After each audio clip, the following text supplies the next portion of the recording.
영화를 통해 마음이 열리는 곳 뒷방 상영관입니다. 영화가 끝나면 우리는 뒷방에 모여 대화를 시작합니다. 나와 당신의 영화는 우리의 대화를 통해 새롭게 살아납니다.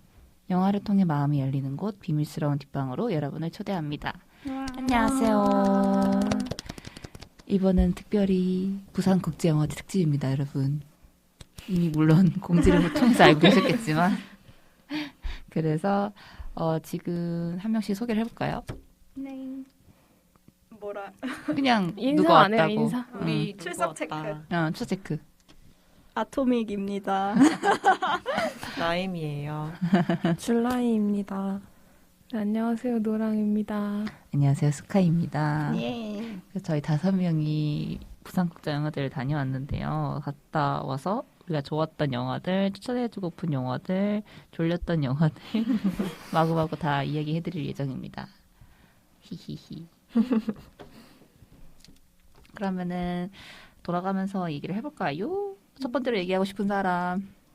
한 편 본 사람. 원래 저는 영화제를 즐기러 가면은 국제 영화 취소제를 즐기러 가기 때문에 취소 아티스트잖아요. 네, 취소 아티스트. 나는 영화를 취소한 게 아니고 취소 아티스트. 그래가지고 가면 이번에도 너무 신이 나가지고 영화를 2개나 취소했어요.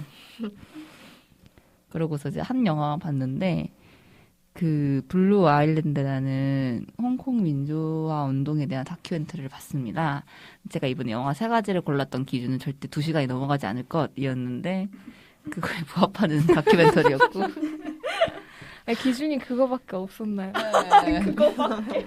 2시간을 넘어가지 않으면서 시놉시스가 나한테 흥미가 오는 것 그렇게 했었는데 어쨌든간 그래서 블루 아일랜드 봤는데 블루 아일랜드 너무 좋았어요. 왜냐면 제가 이제 홍콩 민주화 운동 알고는 있지만 뭔가 약간 영상으로 한 편으로 딱 정리된 걸 보고 싶은 마음이 있었어가지고 봤는데 되게 일반적인 그 다큐멘터리랑 다르게 이게 어쨌든간 지금 홍콩에서 일어나고 있는 민주화 운동이 예전부터 계속 되어왔던 어떤 역사의 흐름 중에 한 부분이다라는 거를 이제 강조하시면서 이제 그 중국의 문화대혁명부터 그다음에 천안문 사태랑 그다음에 무산혁명 그다음에 지금도 계속 하고 있는 홍콩 민주화운동에 이르기까지의 대표적인 인물들을 보여주면서 그래서 이제 옛날 사람들이 이제 60년대, 70년대, 80년대 분이에요.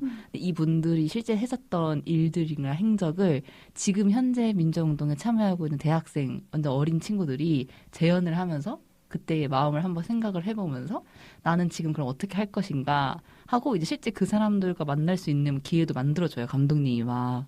그래서 보면은 자기들이 이제 볼 수 있는 거죠. 옛날에 자기랑 똑같이 이렇게 민주화운동했던 사람들이 지금 어떻게 살고 있구나. 모두가 다 살고 있는 건 아니고 뭐 성공한 사람도 있고 조금 배신당해서 힘들게 사는 사람도 있고 뭐 여전히 인권 변호사로 활동하시면서 여전히 같이 시위하시는 분도 있고 되게 다양해요. 근데 이제 그런 사람들 보면서 청년들도 계속 할 수 있을 것인가 해서 지금 느꼈던 게 감독님은 약간 이게 사실 굉장히 무산혁명에서부터야 국제적인 주목을 받기 시작했지만 되게 오래된 거고 근데도 우리가 아직 이게 끝나지 못하고 있는 거죠. 그래서 사실 어떻게 보면 진짜 우리나라는 참 다행이라는 생각을 했어요. 저도 보다 보니까. 그래서 얘네는 이게 아직도 현재 진행 중인 거고 약간 사람들이 진짜 언제 끝나지? 라는 생각을 있는 것 같았어요. 그래서 감독님이 도대체 언제까지 우리가 이 신념을 지킬 수 있을까라는 그런 물음이 좀 많으신 것 같았고 그래가지고 그리고 되게 놀라웠던 게 약간 그런 비유가 되게 영화 속에 나오는 게 재밌는 게 한 가지 있었는데 그 중국 공산당의 어떤 그런 태세를 피해서 문화대혁명 때 홍콩으로 돌아오신 분들한테는 홍콩이라는 아일랜드가 너무나 약간 꿈과 자유의 나라였는데 이제 지금 홍콩 젊은이들한테는 홍콩이 자유의 나라가 더 이상 아닌 거예요. 너무 특이한 게 그때 사람들은 우리가 중국에서 도망쳐서 왔지만 우리의 뿌리는 중국인이다. 그래서 되게 자기들이 중국인이라는 생각이 되게 강하대요. 근데 요즘 태어나는 진짜 그 MZ 홍콩인들은 본인이 홍콩인이라 생각을 한대요. 중국인이라 생각 아예 없고. 그러니까 그런 게 되게 벌써 세대 차이가 나기 시작을 하고 그래서 이 홍콩인들한테 이런 질문을 하는 거죠. 너네 1세대들은 그런 공산당 체제를 피해서 도망온 곳이 여기였는데 여기서도 그 체제가 이어진다면 너네는 여기를 또 피할 것이야. 이 질문을 하는 이유가 지금 홍콩에서 그 어마어마한 사람들이 이민을 가고 떠나고 있대요. 근데 약간 나라의 경제가 흔들릴 정도로. 그래서 그렇게 되면은 얘네는 되게 얘네의 경제 국가는 싱가포르더라고요. 그래서 그 싱가포르한테 경제 허브라는 걸 뺏길까봐 되게 그런 것도 있고, 그래서 여기서 계속 살아가야 되는 홍콩 젊은 사람들은 자기 나라가 완전 힘을 잃고 있는 상황인 거죠. 이런 것 때문에.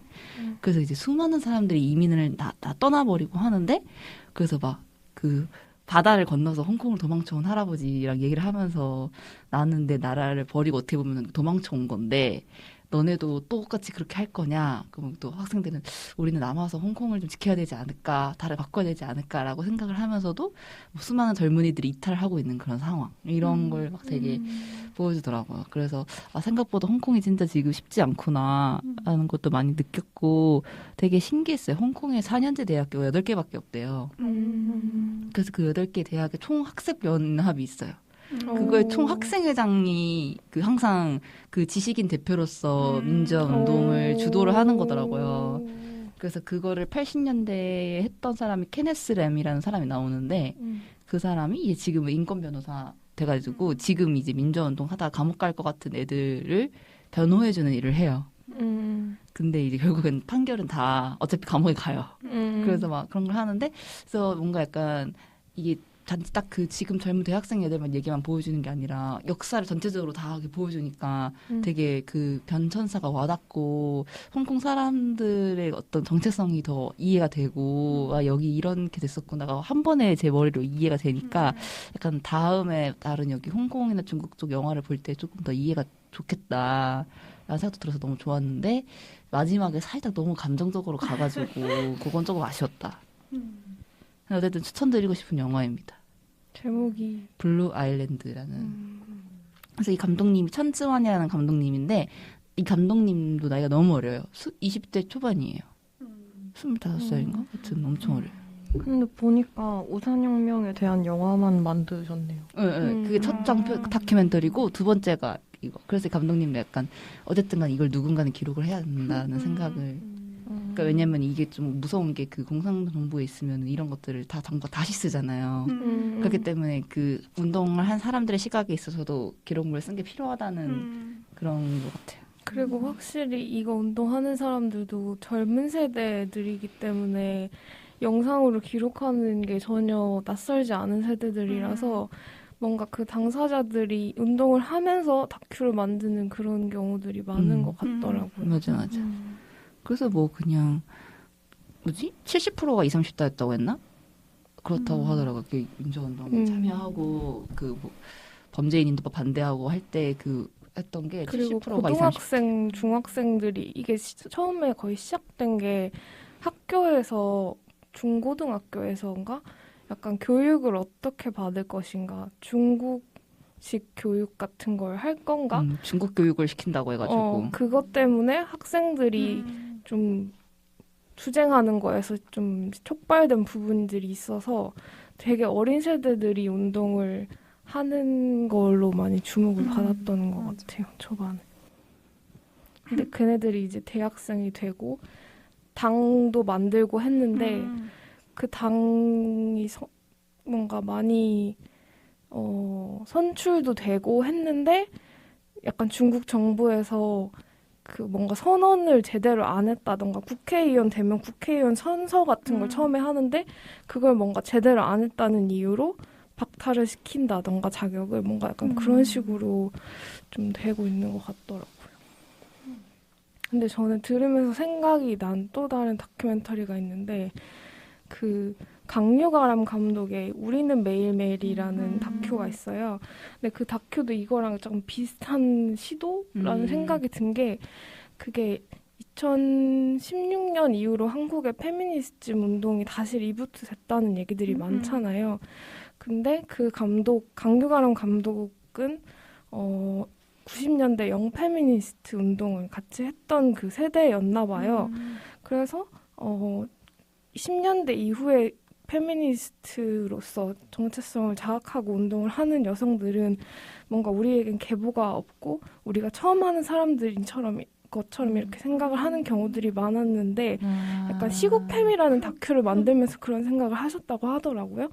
근데 우리도 예전에 했었는데 이런 게 있었는데 이런 생각을 해가지고 그때 영페미니스트 운동을 했던 사람들은 지금 어떻게 살고 있을까 이런 생각을 하면서 다큐 만드신 건데 저는 그 영화 보면서 저는 뭐 이렇게 운동을 한 사람은 아니지만 뭔가 아까 수카가 했던 질문도 이 신념이 언제까지 계속될 수 있을까 이런 질문이었잖아요. 근데 그 영화에서 좀 중요하게 얘기하는 게 이들이 뭔가 운동을 계속하진 않더라도 아니면 같은 방식으로 계속하진 않더라도 일상 속에서 자기의 신념을 계속 지켜나가고 일상 속에서 뭔가 만들어 나가는 방향으로 하고 있거든요. 그래서 제가 그 영화 보면서 많이 했던 생각이 내가 지금 갖고 있는 생각을 내가 나중에 나이가 들어서 뭔가 그건 너무 치기 어렸었어. 뭔가 이렇게 부정하게 되면은 너무 슬프겠다. 그리고 이거를 뭔가 후회하지 않을 수 있었으면 좋겠다. 좀 그런 생각을 많이 하게 했던 다큐였는데 그런 점에서 좀 공감을 할 수 있는 부분이 또 있는 것 같아요. 그러네요. 근데 제목이 블루 아일랜드잖아요. 네? 그러면 약간 블루가 그런 우울한 그런 뜻의 제목인 건가요? 약간 중의적인 것 같아요. 그 옛날에 도망쳐온 사람들한테 너무 이제 그때 왜냐면은 새벽에 그 홍콩이랑 중국이 맞닿아 있는 곳이 있는데 여기서 바다를 밤에 새벽에 건너서 오는 거예요. 경찰한테 안 걸리게. 오다가 해변에서 총 맞아 죽는 사람도 있고 막 바다 속에서 빠져 죽는 사람도 있는데 그 사람들한테는 새벽빛으로 보이니까 푸른 섬이었는데 지금은 젊은이들한테 우울한 섬이니까 블루아일 이렇게 약간 되는 거. 거기 진짜 약간 그 자연인 할아버지 한 분 나오는데 이 할아버지 약간 감초거든요. 그래가지고 이 할아버지 완전 감초인데 그래서 이 할아버지 대박인 게 튜브에 자기 와이프를 끼고 자기가 수영을 해서 넘어온 거예요. 두 사람이 같이 홍콩으로. 근데 이 할아버지가 진짜 대박. 그래서 자기가 그날 잊지 않는다라는 생각에 비가 오나 눈이 오나 매일 밤 그 똑같은 바다에서 맨날 맨몸 바다 수영을 하는 거예요. 와. 그 할아버지 왕자 있고 막 이래요. 몸짱. 몸짱 할아버지인데. 대단하다 진짜. 한편을 봐도 되게 제대로 봤네요. 그럼. 맞아. 알차다. 이렇게 전에 한 편을 보고 두 편 영화는 취소하고 말았습니다. 부산이 너무 즐거운 바람에. 몇 박 며칠이었어요? 2박 3일. 다음 또 이제 저희 저와 다른 친구들은 영화를 많이 봤기 때문에 각자 소개해 주시겠어요? 저도 많이 일하느라고 많이 영화를 못 보기도 했고 수카가 저한테 넘겨준 영화가 있어요. 아 맞아. 그래서 제가 양도까지. 이어받아서 해볼게요. 일단 저는 순서대로 얘기를 하면 해피엔드를 먼저 봤는데 이건 사실 제가 기획한 프로그램이었어요. 이게 그 미카엘 하네케 감독의 영화이고 이분이 그 피아니스트, 하얀 리본, 아무르 만든 감독님이에요. 근데 여기 배우로는 인디아일 혹시 보셨나요? 네. 거기에 나오는 남자 주인공 프란츠 로고스키 그 좋아요. 사람이 나오고요. 그렇구나. 이자벨 위페르가 나와요. 그래서 저는 그냥 감독이랑 배우진 때문에도 흥미랑 관심이 있었던 영화인데 제가 이 프로그램을 기획할 때 뭔가 비밀에 대한 이야기를 하고 싶었어요. 그래서 극장이 되게 프라이빗하고 조용하고 어두운 공간이잖아요. 그래서 거기서 비밀에 관한 영화를 보고 후에 뭔가 어떤 관객 이벤트 같은 프로그램으로 각자의 뭔가 말을 할 수 있는 정도의 비밀들을 공유하는 시간을 가져보면 어떨까 이런 기획에서 출발했던 거라서 그래서 이 해피엔드라는 영화를 고르게 됐어요. 내용을 간략하게 얘기를 하자면 되게 중상위층? 상위층이라고 해야 되나? 그런 되게 부잣집 사람들의 이야기인데 하나씩 다들 뭔가 감추고 있는 비밀이 있어요. 뭐 불륜을 저지르고 있다거나 뭐 극단적인 시도를 했던 적이 있거나 뭐 이런 식의 비밀들을 감추고 있는데 그거를 그 집에서 살게 된 그러니까 원래 그 집의 일원이었던 아이인데 아빠가 이혼을 하면서 엄마랑 같이 살면서 이 집에서 잠깐 이탈이 되어 있었던 아이가 이제 엄마의 죽음으로 다시 그 집에 들어와서 아빠랑 같이 살게 되면서 그 어른들의 어떤 뒷모습 같은 것들을 보면서 포착하는 그런 내용이거든요. 그래서 네, 비밀에 대한 영화라서 고르게 됐고, 제가 이 영화를 좋아했던 이유는 일단 되게 예술 영화잖아요, 사실. 이 감독의 영화가 그렇고, 내용도 딱 들어도 그런 느낌인데, 근데 하나도 지루하지가 않아요. 일단, 몽타주 기법을 많이 사용을 해서 되게 실험적이고, 영화 중간중간에 SNS 라이브 방송하는 것 같은 그런 장면들이 막 들어가고, 그래서 일단 재밌고, 사건도 끊임없이 생기고, 그래서 뭔가 지루하지 않은 영화를 그래도 기획을 해야겠다는 어떤 약간의 사명감도 있었고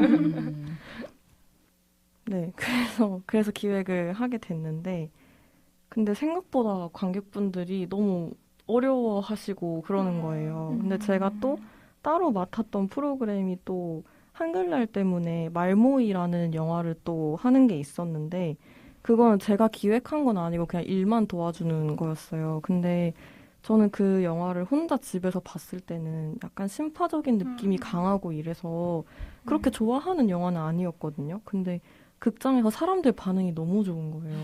뭔가 엄청 웃고. 우리 한글을 지켜주신 조상님들 네. 감사합니다. 약간 이런 느낌 아니에요? 근데 저는 그 정도 심파까지는 괜찮거든요. 저도 나름 국문학과 출신이에요. 신학과라고 하지 않았어요? 복수 전공했어요. 아, 그래서 그 정도까진 괜찮은데 막판에 좀 이렇게까지는 안 가도 되지 않았을까 싶은 좀 감정의 과잉을 유발하는 장면들이 좀 있어요. 그래서 별로 좋아하는 영화가 아니었는데 관객들 반응이 너무 좋은 거예요. 네, 진짜 너무 좋은 거예요. 저 영화제에서 이 정도로 관객들 반응 좋은 걸 본 적이 없거든요. 어떤 식으로 좋다는 거에 막 웃는다거나 네, 그런? 웃긴 장면에서도 엄청 많이 웃고 그러니까 리액션 자체가 진짜 풍부했고 막 슬픈 장면에서도 막 훌쩍이는 소리 다 들리고 다들 한글을 사랑하시는 네, 막 끝나고 나서 후기 같은 것도 안 남기셔도 되는데 저희가 프로그램 때문에 오픈 카카오톡 채팅방이 있었거든요. 근데 거기에다가 너무 좋은 영화였고 이런 프로그램 기획해주셔서 너무 감사하고 이런 말들을 다 남겨주시는 거예요. 그래서 그거를 보고 어떤 프로그램을 기획하는 게 어떤 영화를 고르는 게 좋은 거지? 이런 고민을 진짜 많이 하게 되더라고요. 그쵸. 내가 생각하는 것과는 많이 그쵸. 반응이 네. 다른. 그것도 이게 한글날에 진행을 해서 아마 더 반응이 좋았던 것 같기도 해요. 근데 네. 저는 궁금한 게 이제 영화제가 뭐라 그래야 되지? 공식 프로그래머들이 있잖아요. 뭐 남동철 프로그래머라든지 그런 분들 계시고 이제 프로그램 팀에서 또 따로 약간 작게 소소하게 하는 프로그램 같은 게 있는 거죠. 약간 그런 거를 어떻게 진행되는지 소개해 주셔도 좋을 것 같은데. 제가 이번에 부산 영화제에서 한 거는 프로그램 팀은 아니었고 아예 청년 기획전이라는 게 있었어요. 그래서 진짜 그냥 청년들을 뽑아가지고 영화 프로그램 한번 기획해봐라 하는 자리였어요. 그래서 네, 그렇게 한 거였는데 진짜 처음 기획부터 영화 선정부터 어떤 프로그램을 하고 게스트 누구를 섭외할 거고 이걸 다 해요. 직접 다 하는데 약간의 실무적인 도움들, 예를 들어서 게스트 섭외를 한다던가 영화를 이제 틀 수 있는지 뭐 이렇게 가져오고 하는 그런 과정들만 영화제 스태프분들이 해주시고 저희는 이제 기획을 하나부터 열까지 다 하는. 그래서 영화제가 10월이잖아요. 근데 한 3, 4월부터 활동을 시작해요. 와 진짜 오래 하네. 네, 계속 막 아이디어 막 냈다가 뭐가 아이디어 떨어지기도 하고 그럼 된 걸로 같이 디벨롭 하기도 하고 그래서 그런 것 때문에 네, 오래 하는 건데 그러면 네. 줄라 씨는 처음부터 이 영화를 밀었어요? 기획 처음부터? 저는 사실 하나 그리고 둘을 하고 싶었어요.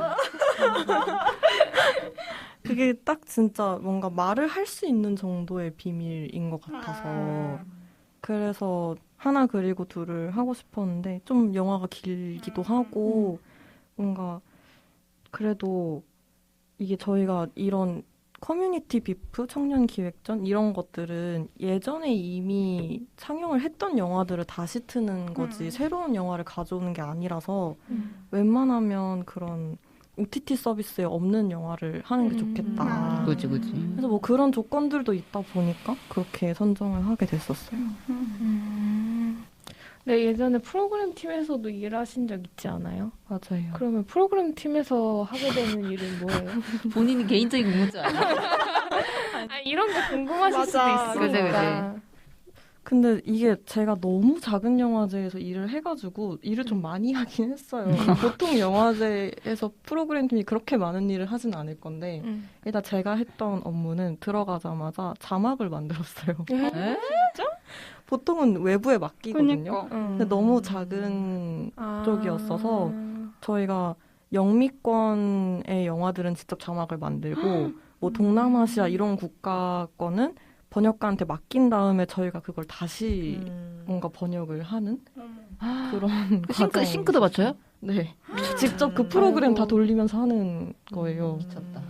그래서 자막 만드는 거 했었고 영화 이제 가져오는 거 어떤 영화 틀지 하고 뭐 특별전 같은 거 하고 싶으면 감독님한테 혹시 이 영화 틀어도 되냐 이런 것부터 시작해서 어떤 영화를 상영할지 그런 실무 작업들도 했고 그다음에 경쟁 섹션은 이제 감독님들이 직접 출품을 하는 거예요. 그러면 그 경쟁 섹션에서 어떤 것들을 예선에 통과를 할지 이런 것도 모든 프로그램 팀이 다 하는지는 모르겠는데 저희는 프로그래머님이랑 같이 했어요, 그거를. 그래서 저희 의견을 되게 많이 잘 들어주시는 프로그래머님이셨어가지고 저희가 이렇게 예선 통과를 시킨 게 나중에 상을 받기도 하고 막 와. 이랬었거든요. 프로그래머님 좀 별로인 것 같은데 했는데 그런 것도 있었고 그리고 그렇게 해서 골라진 영화들을 어떤 섹션으로 어떻게 묶어서 상영할 것인가 하는 거부터 진짜 그냥 다 했던 것 같네요. 제가 이런 거 물어본 이유가 영화제마다 또 프로그래머들이 일하는 형태도 다르더라고요. 1년 내내 이렇게 하는 분들도 있고 어떤 곳은 반년만 계약해서 이렇게 하는 데도 있고 진짜 영화제마다 상황이 진짜 다 다른 것 같아가지고 네. 재밌었어요. 네. 아, 그렇게 일하고도 영화를 좋아한다니. 근데 자막 만드는 게 전 생각보다 재밌었어요. 오. 다들 엄청 고생 많이 했겠다라는 느낌인데 저는 진짜 재밌는 업무 중에 하나였어요. 특성이구만. 어젠가 그저께 아토맥씨가 얘기해줬는데 김초희 감독님이 뭐라고 하셨다고 했죠? 제가 그 부국제에서 아주 담담이라고 그런 토크 프로그램이 있었거든요. 영화의 전당 그 야외 극장에서 하는. 근데 제가 본 게 여성 감독들이랑 여성 음악 감독님 모셔서 하는 프로그램이었는데 그때 뭐 그 벌새 김보라 감독님도 오시고 산시리는 복도 많지의 김초희 감독님 그리고 남매의 여름밤 윤담비 감독님 또 그 무키무키 만만술 출신의 이민희 음악 감독님 그리고 최선의 삶의 이유정 감독님 이렇게 5분 모시고 하는 걸 봤거든요. 근데 거기서 이제 프로그래머님이 질문한 게 어떻게 하면 영화를 계속 사랑할 수 있나요? 이런 질문을 하셨어요. 근데 뭐 다른 분들 그냥 프로그래머가 질문했다고요? 네, 그러니까 진행을 또 하고 이제 5분한테 거의 그 질문을 하고 답변 듣는 이런 방식이었는데 아무튼 그런 질문을 하셨는데 김철희 감독님이 갑자기 찬실이가 돼가지고 아니 진짜 찬실이 같더라고요. 그냥 그 분이 맞아요. 말투도 그렇고 사투리 워낙 그 경상도 사투리도 쓰시고 말씀하시는 게 그런데 갑자기 영화를 사랑하는 방법은 영화를 안 하는 거예요. 갑자기 역점을 그래서 진짜 사람들 다 엄청 웃고 그래서 영화를 안 하다 보면 영화가 너무 하고 싶어서 영화를 다시 사랑하게 되신대요. 막 그런 말씀하시고 막 영화 하면은 너무너무 힘든데 근데 또 안 하면 하고 싶어지고 막 그런 말씀을 하시더라고요. 근데 그게 뭔가 되게 기억에 남았어요. 저는 영화를 만드는 사람은 아니지만 되게 최근에 영화에 정말 관심이 없었거든요. 거의 한 달 동안 영화를 안 봤어요. 이게 되게 남들한테는 뭐 그럴 수 있지인데 저한테는 되게 큰 고민이었거든요. 왜 내가 그렇게 좋아하던 영화를 이제 안 좋아하지? 이제 안 좋아하나? 약간 이 생각이 되게 큰 고민이었는데 또 약간 부산 그 김초희님의 그런 말과 또 부산에서 막 영화 보고 이러면서 좀 살아났거든요. 마음이 다시. 그래서 역시 좀 그럴 땐 쉬는 것도 나쁘지 않다 이런 생각이 들더라고요. 그래도 줄라이는 영화를 하면서 영화를 좋아하니까 잘 된 거죠. 영화를 하는 건 영화제를 하는 저도 영화를 했다면 좋아할 수 없었을 것 같아요. 그럴 수도. 그 프로그래머도 나름의 고민이 있어서 그런 질문을 하게 됐을 것 같다는 생각이 드네요. 그럴 수도. 왜요? 같은 고민을 공유하고 있어요? 뭐 저도 뭐 그렇죠. 근데 영화 같은 거 이제 볼 필요 없다 이런 타이밍에 항상 또 다시 영화를 좋아하게 만들어주는 영화들이 찾아오고 맞아. 그렇더라고요. 저는 영화제도 그런 것 같아요. 이제 슬슬 지친다 싶을 때 영화제 가면 또 다시 심장 뛰어서 오고. 맞아. 그러면 나머지 영화 그 수카에게 양도받았던 영화 얘기를 아직 못해서 그거를 이어서 해보면 보이 프롬 헤븐이라는 영화였어요. 타릭 살레 감독의 영화고 칸에서 각본상을 받았어요. 제가 또 이런 좀 권위적인 거 좋아해가지고 나도. 권위를 유지해야죠. 칸에서 상 받았다 그러면 못 참거든요. 못 참지. 그래서 양도해서 이제 보게 됐는데 저는 이게 그냥 이슬람의 어떤 그런 이야기 다 이런 정도로만 알고 봤어요. 근데 생각보다 정치 스파이물인 거예요. 약간 헌트 보는 느낌이었어요. 아, 재밌겠다. 막 그 정도로 물론 액션이 막 이렇게 스펙타클하고 이런 것까지는 아니었지만 그런 느낌이었고 그리고 다르덴 형제의 소년 아메드라는 영화가 있어요. 그 영화 생각도 되게 많이 나요. 그러니까 정치 스파이물인데 어떤 종교와 철학적인 고민도 담겨 있는 그런 영화라서 이게 진짜 내용을 설명하기가 진짜 어려워요. 너무 복잡한 영화라서. 근데 그래서 한 번쯤은 보시면 좋을 것 같고 그리고 이게 그 프로그래머가 영화에 대해 설명할 때도 모스크 비주얼이 진짜 압도적이라서 이거를 스크린에서 보는 것만으로도 이 영화를 볼 가치는 충분하다 이렇게 써놨거든요. 근데 그거 진짜 공감하면서 봤던 것 같아요. 영화에서 그런 웅장한 모스크를 그렇게 담아내는 걸 별로 많이 못 본 것 같아가지고 모스크가 촬영이 불가한 곳인가요? 원래? 그건 잘 모르겠는데 뭔가 쉽진 않을 것 같아요. 근데 이게 이 영화의 배경이 그런 이슬람에서 제일 중요한 대학 내에서 벌어지는 이야기거든요. 근데 그 대학이 모스크예요. 그래서 막 수업도 어디 강의실 같은 데 가서 듣는 게 아니라 그 모스크에 그냥 앉아서 수업을 들어요. 템플스테이구만. 네, 진짜 무슨 옛날 무슨 약간 그리스 시대의 그런 학교를 보는 것처럼 대박. 이렇게 중간중간에 막 모여가지고 신기하다. 저기서는 어떤 교수님이 수업하고 있고 진짜 그리스네. 저 기둥에서는 어떤 교수님이 수업하고 있고 약간 이런 느낌이거든요. 그런 풍경을 보는 것만으로도 진짜 약간 좀 시야가 넓어지는 느낌을 받았던 것 같아요. 그거랑 제가 또 마지막으로 본 거는 욘더예요. 이준익 감독님이 만드시고 곧 티빙에서 시작하게 되는 드라마인데 아 진짜? 네. 신하균 한지민 배우 맞아요. 주연하는 이게 SF예요. 그래서 저는 근데 웬만한 스포를 다 싫어하는 사람이라서 최대한 그냥 내용도 설명을 안 드릴게요. 그냥 보셨으면 해서. 영화 버전으로 압축된 그런 거 보신 건가요? 아니요. 그냥 몇 회까지만 잘라서 그냥 연속적으로 보여주는 상영이었어요. 근데 그냥 갑자기 한 자리가 갑자기 생겨가지고 그냥 그 취소표 주워서 영화를 보게 됐는데 일단 저는 제가 한국에서 본 SF 중에 제일 좋았어요. 진짜? 근데 궁금해. 그 SF 요소가 뭐예요? 요소가? 그러니까 막 우주로 나가는 그런 SF가 아니라 현실 기반 약간의 미래 사회. 약간 허 같은 네, 그런 근미래. 네, 그런 느낌이에요. 그래서 근데 물론 단점도 진짜 많아서 너무 기대를 하시면 안 돼요. 원래 나 이주직 감독이 진짜 좋은 게 장단점이 진짜 맨날 있어. 근데 항상 장점이 너무 좋아서 좋아하는데 맞아요. 단점도 맨날 있어. 맞아요. 근데 이게 저는 보면서 아 너무 넷플릭스화가 됐다. 약간 작품이 이게 왜 이런 OTT 서비스는 쭉 연달아서 보기보다는 중간에 유입되는 시청자도 있고 이러다 보니까 계속 이전화의 내용을 좀 설명해주는 느낌이 있잖아요. 근데 그게 좀 과했어요. 제가 보기에는 약간 반복되는 대사랑 장면이 너무 많고 맞아요. 그래서 그런 것들이 좀 없었으면 좋았을 설정이나 이런 것들도 좀 있어서 아쉬운 단점들이 많기는 한데 근데 일단 이게 내용 자체가 이게 내용을 말하면 안 되는데 안돼 볼 거야. 어떤 삶에 대한 고민, 삶과 죽음에 대한 철학적인 고민을 담고 있어요.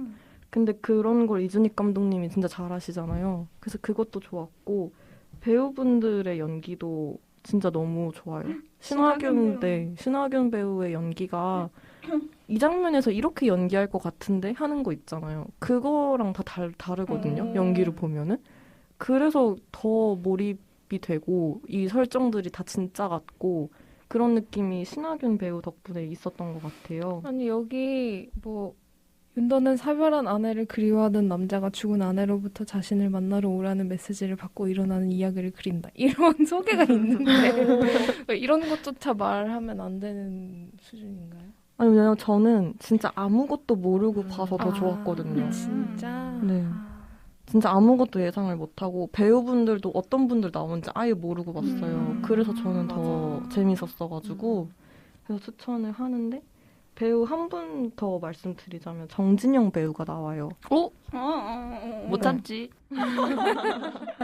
그 왕의 남자에서 왕의 역할을 연상군. 맡으셨던 분인데 제가 GV까지 봤거든요. 근데 GV에서 모더분이었나? 누가 이렇게 질문으로 근데 생각해보니까 이준익 감독님이 정진영 배우를 자꾸 왕의 이미지로 쓰는 것 같다.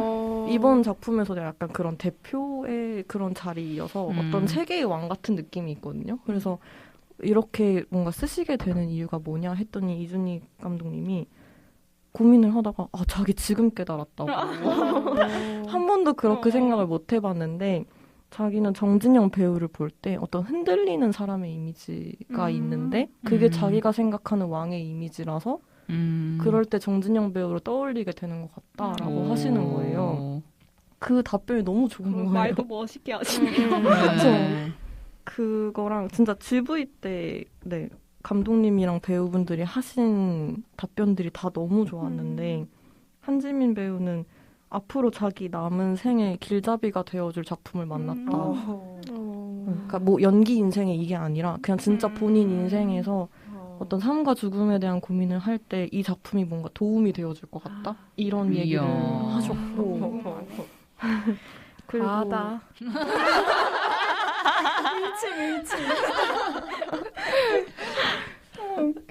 그 정진영 배우는 자기는 이상한 이야기를 너무 좋아하고 결핍이 있는 인물을 너무 좋아해서 그냥 무조건 선택을 해서 너무 재밌었다. 여러분들도 재밌었으면 좋겠다. 일단 이게 되게 이상한 이야기이지 않냐 막 이러시는 거예요. 근데 보는 관객들이 다 웃었거든요. 공감을 해서. 그래서 저 한국에서 이상한데 근미래적인 SF 영화인데 삶과 철학에 대한 고민이 담겨 있다. 이것만으로 단점이 많아도 볼 가치가 충분하다라고 생각을 해서 강력한 추천을 하면서 마무리하겠습니다. 오. 궁금해졌어. 뭐 뒷방에서 한번 해야겠구만 이거. 언제 공개돼요? 곧 하나? 곧 하는 것 같아요. 네, 티빙이더라고. 맞아요. 내가 다 하는데 티빙만 나 하는데. 티빙 안 쓰니. 이미 공개했는데요? 띠용? 14일에 했다고. 띠용띠용? 며칠 전이네. 봐야겠다. 티빙 팟 구합니다. 한 달만 쓰고 깔끔하게 이거 보면서 환승연애도 보세요. 다음은 저 본 거 얘기할까요? 네. 저는 총 7편을 봤는데 일단 제목만 쭉 불러드리자면 남쪽 정막철도, 화이트 노이즈, 추방된 사람들, 돌거북이, 세일즈걸, 사랑의 불꽃, 그리고 맥스와 민, 그리고 미아옹자키 이렇게 7편을 봤고요. 일단 그 정막철도는 제가 얼마 전에 그 인스타 무무를 올렸을 때도 어떤 분이 정막철도 너무 좋았다고 올려주셨는데 저도 이게 이제 이번 영화제에서 처음 본 영화였는데 되게 그냥 기분이 좋아졌어요. 이게 다큐멘터리고 이제 대만의 이런 뭐라 해야 되지? 이제 전자화가 되지 않은 정말 스팀으로 가는 그 철도의 마지막을 그리는 다큐거든요. 그래서 재밌겠는데? 이거를 뭐 기관사, 엔지니어 그리고 탔던 뭐 승객들 막 그 기관사의 가족들 막 인터뷰하고 그런 건데 그 사람들이 말을 하는 표정이 다 그냥 이 철도를 너무 사랑하는 게 보이는 거예요. 그래서 그걸 보는 게 되게 기분이 좋았어요. 그리고 저는 뭐 철도에 대해서 아는 건 없지만 철도 덕후가 있다는 게 되게 항상 신기하고 궁금해 했었거든요. 그래서 약간 그게 궁금해서 보게 된 작품이기도 한데 되게 따뜻한 느낌이 좋았고 또 GV 하는데 GV 질문하시는 관객분들이 한 분은 서울에서 기관사 하시는 분이었고 또 다른 분은 우리나라 새마을호 마지막 운행 때 타셨던 분이라 그래서 진짜 철도 덕후들이 온 거예요. 그래서 막 이거 뭐야? 막 이러면서 또 오타쿠는 이런 거 좋아하잖아요. 내가 좋아하는 주제는 아니지만 되게 그래서 남의 사랑에 감동을 받은 되게 그냥 재밌었고 막 기관사분들이 또 막 2교대를 해서 엄청 막 집에 잘 못 들어오시고 그랬대요. 그래서 막 그 아내분들 막 인터뷰하면서 한숨 쉬고 이런 거 막 그런 거 나오고 대를 이어서 약간 이게 작은 마을이라서 대를 이어서 아예 철도업을 하시는 그런 기관사나 아니면 영무원 이런 거 하는 사람들도 나오고 해서 되게 재밌었습니다. 증기 기관차 그건 줄 몰랐다. 그래서 막 약간 스팀펑크 이런 거 좋아하면 증기에서 또 바뀌어서까지였나? 아무튼 그런 저희 그런 고속철도처럼 이게 바뀌었대요. 몇 년 전에 2020년인가 언제. 그래서 이게 마지막 운행까지의 그 여정을 보여주는 건데 되게 재밌었어요. 그리고 화이트 노이즈 노아바움백 감독님의 화이트 노이즈를 라임과 함께 봤는데 방금 한숨을 들은 것 같은데 뭐 웃음은 웃음은 피식피식 나는데 일단 뭐 좋았던 점이라면 저는 사실 아담 드라이버 배우를 좋아하지 않거든요. 그러니까 호감이 아니거든요. 뭐 연기를 떠나서 그냥 그 배우가 쓰이는 이미지가 저한테는 훈남이라서 전혀 그렇지 아닌데? 않은데 되게 한가위로 많이 나와요. 살아있는 사람으로 나오지 않아? 아니요, 영화에서 제가 본 영화들에서 막 그래? 어머 잘생겼어 막 이런 에이? 역할로 막 나왔던 거예요. 그때부터 제가 이게 외국과 나의 차이인가 막 약간 이런 생각이 들 정도여서 약간 그것 때문에 좀 오히려 반감이 생겼는데 일단 여기서 잘생긴 역이 아니어서 그건 좋았어요. 그 인사이드 루인이랑 패터슨 맞아. 보시면 전혀 그런 느낌. 둘 다 봤어요. 그래요? 그때는 괜찮았거든요. 그냥 그리고 그때는 좀 아담 드라이버 나온 지 좀 초반이라 해야 되나? 뭔가 사람들한테 막 알려지던 한창 찐따 역할 많이 하고 다닐 때. 되게 마스크 특이하고 뭐 재밌다 이랬는데 인사이드 루인에서 아담 드라이버 그 기타 같이 노래하잖아. 기타 진짜 치면서 이상한 노래 부르는 너무 뭐 이런 잘한다. 진짜 웃기는 그런 감초 역할 많이 할 때 찐따 감초 역할. 다시 봐야겠다. 이상한 추임새 넣는 역할로 나와요. 진짜 킹 받아요. 그거 보면. 진짜. 그럼 약간 결혼 이야기에서 그렇게 냈나? 아니 나 그 라스트 듀얼에서 거기서 그랬었어. 멋있게 나오는구나. 거기서 라스트 듀얼 영화가 있나요? 아무튼 그게 그게 거기서 문제였네. 제가 되게 별로라고 생각을 그게 해서 문제였네. 그러니까 그 사람이 별로라기보다 그 사람을 쓰는 방식이 별로였어요. 거기서. 아무튼 그랬고 화이트 노이즈 어땠어요, 라이? 저는 다른 거는 아무것도 모르고 그냥 감독이 노아 바운백이니까 우리 노아 바운백이니까 해서 봤는데 그거 심지어 저는 성공을 못하고 쿠키 씨가 예매해줘가지고 대신 그거 덕분에 보러 갔는데 그때 제가 그 소향 시어터에서 봤는데 제가 두 번째인가 세 번째 줄이었고 그게 근데 되게 스크린이 큰데 내용도 약간 되게 좀 이렇게 정말 정신없고 압도적인 약간 그런 그러니까 이미지적으로도 되게 정신없고 막 이래가지고 근데 제가 처음에 보기 시작했을 때는 막 이게 감독은 노아지, 제가 좋아하는 아담 드라이버 나오지, 거기다가 그레타 거잉 나오지 말까? 너무 행복하다. 어떡하지? 막 이러면서 약간 그렇게 시작했는데 이게 점점 내용이 갈수록 그거 플러스 이제 제가 컨디션이 영화가 전개될수록 점점 안 좋아지기 시작해서 중간부터는 정말 죽을 것 같은 거예요. 어떡해. 그래서 약간 내용도 막 미치겠는데 막 몸도 막 미치겠으니까 막 중간에 막 근데 거기가 소양 시어터가 정말 좌석 간격이 너무 좁아가지고 안에 나갈 수도 없고 그래서 내가 이 영화가 끝날 때까지 살아있을 수 있을까? 근데 약간 내용도 그렇거든요. 그래서 막 그런 생각을 하면서 정말 4D 감각을 체험하면서 영화를 봤는데 아 진짜 약간 이거를 설마 노아 바운백 감독님이 썼을까라는 생각을 했는데 정말 그 원작이 따로 있었고 맞아. 그래서 아까 아토믹 씨가 이 영화 보고 나서 이게 좀 섭질했을 때 제가 이런 영화제 가면 꼭 손으로 메모를 하거든요. 근데 이 영화 보고 나서 딱 처음 쓴 문장이 노아에게 무슨 일이? 되게 뭔가 되게 사실적인 거를 많이 썼잖아요. 네. 많이 약간 뉴욕 인디 감성. 네. 맞아. 그랬는데 전혀 다른 느낌이었고 약간 대환장이라는 네. 말이 좀 잘 어울리는. 맞아요. 근데 오히려 그래서 소설 원작이 궁금해지긴 했어요. 원래는 더 어떤 내용이지? 약간 이런 거. 궁금하긴 한데 읽고 싶진 않아. 맞아. 아무튼 그런 영화도 있었고 돌거북이랑 세이즈걸은 별로 하고 싶은 말이 없고요. 그건 없고 추방된 사람들 이것도 되게 좋았어요. 이거는 시리아의 전쟁을 다룬 건데 이제 사람들이 마을을 다 떠났어요. 전쟁으로 막 폭탄 날라오고 이래서.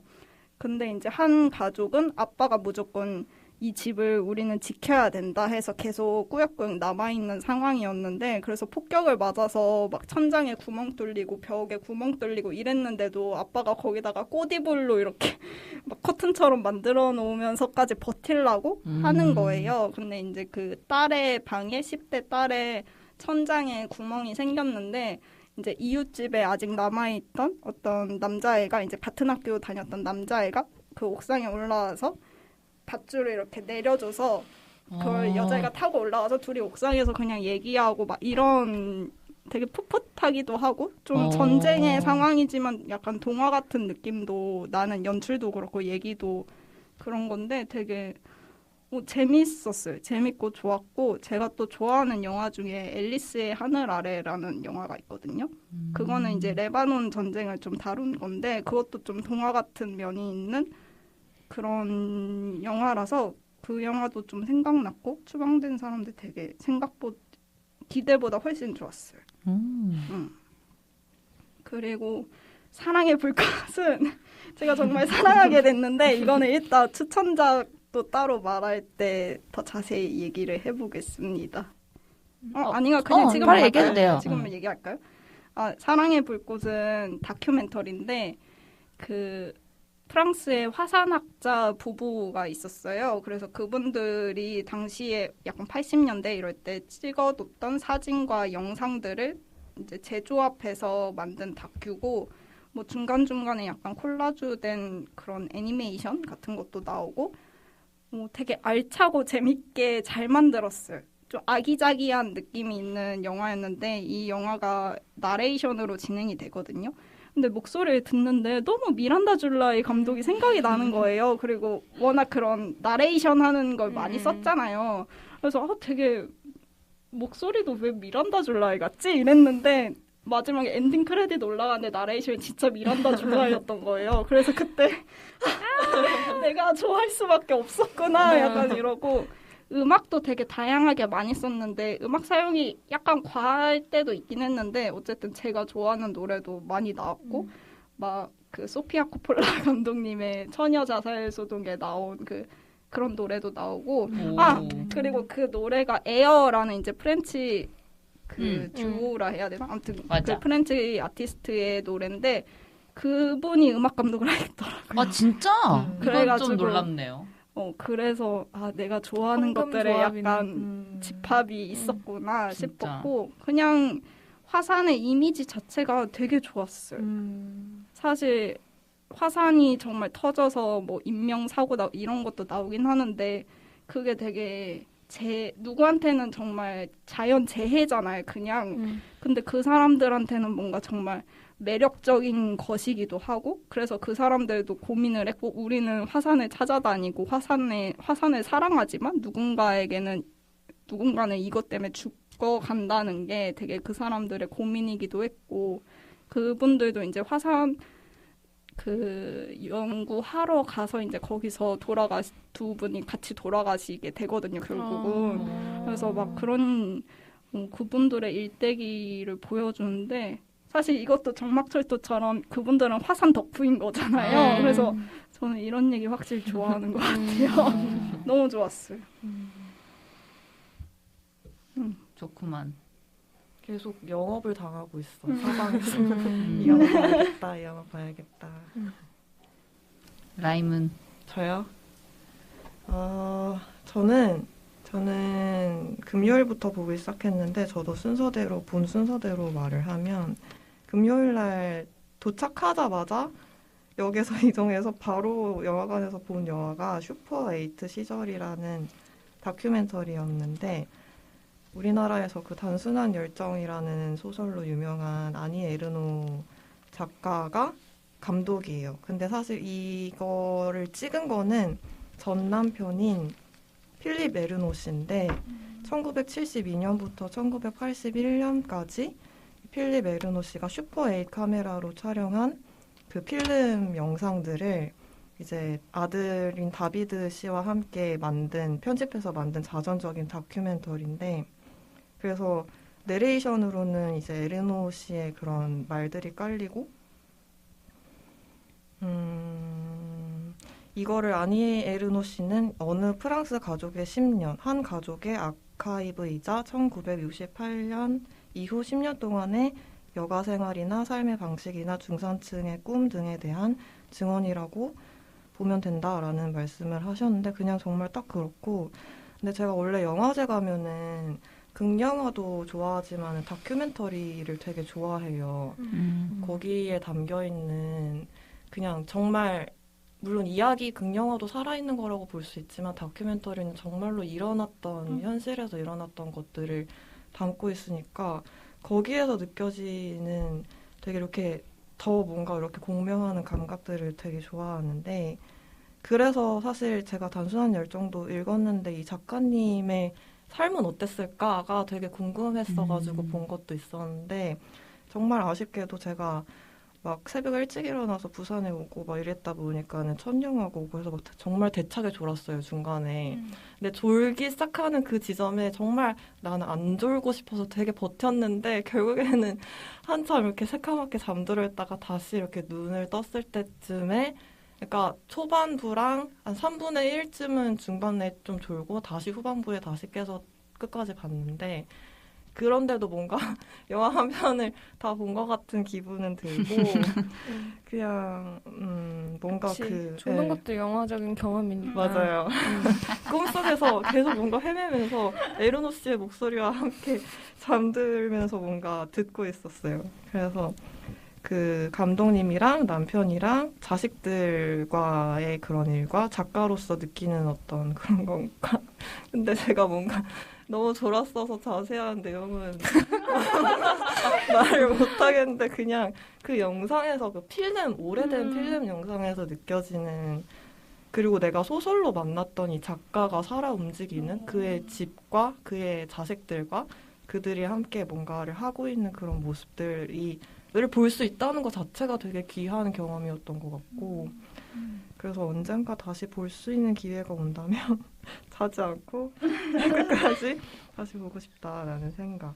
그래서 사실 졸았음에도 불구하고 첫 스타트가 되게 좋았어서 저한테는 기분이 좋았는데 그러고서 다음날 첫 영화가 타카라 내가 수영을 한 밤이었어요. 근데 그날 제가 애들이랑 같이 동백섬을 처음으로 산책한 아침을 보내고서 그 영화를 보러 갔거든요.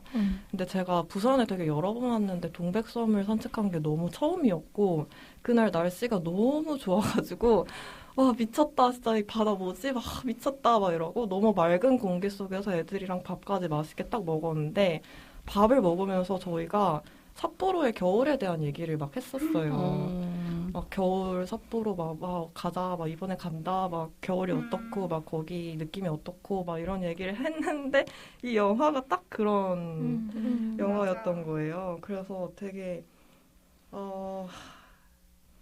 그때 제가 일본의 겨울에서 느꼈던 그런 감정들에다가 플러스 어린 시절에 내가 가지고 있었던 그런 감각들 있잖아요. 뭔가 이렇게 등교하거나 하교할 때도 그냥 되게 거리에 있는 것들, 작은 들꽃들을 막 이렇게 들여다보면서 어떻게 이렇게 생겼지 하면서 한참 들여다보고 막 지나가는 개미도 막 쳐다보고 그냥 그런 거 하나하나가 되게 다 신기하고 뭔가 나를 홀리는 대상이었던 그런 시간에 대한 감각? 뭔가 어른이 돼서는 잊고 지내는 그런 감각들이 이 타카라라는 아이의 하루를 지켜보면서 내가 그 시간을 같이 살고 있는 것 같은 그런 기분이 들어서 사실은 되게 졸릴 법한 영화인데 물론 다른 연시분들도 막 졸았다고 많이 졸았다고는 하는데 저는 왜냐면 진짜 말이 없는 네. 무성 영화라서 이미지로만 진행이 되니까